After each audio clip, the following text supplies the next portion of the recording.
बाप समजायला ना थोडा वेळच लागतो. बापाला समजून घेणं अवघड आहे ना. जो बाप आपल्याला तरुणपणे सांगतो बाया हे करू नको ते करू नको, शिस्तीत राहा, अभ्यासावर फोकस कर, तेव्हा आपल्याला बाप दुश्मन वाटतो. मोठं झाल्यावर कळतं की बापच दोस्त आणि हितचिंतक आहे. करिअर करायला घर सोडतो, बाहेरच्या गावात जातो, करिअर करतो, पहिला पगार हातात येतो. पहिला पगार हातात आला की आपण सगळ्यांचा खर्च भागवतो. खर्च भागवतो कळतं मला काहीच राहिलं नाही.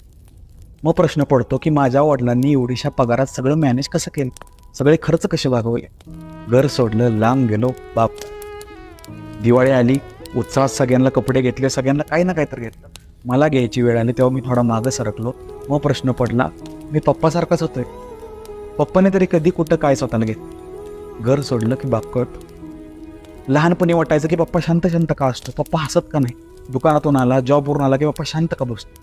मोठं झाल्यावर त्या प्रश्नांची उत्तरं मिळतात. ज्या सफरिंगमधून, ज्या पेनमधून, ज्या सगळ्या गोष्टीतून तुम्ही आता जाताय, त्या गोष्टीतून 10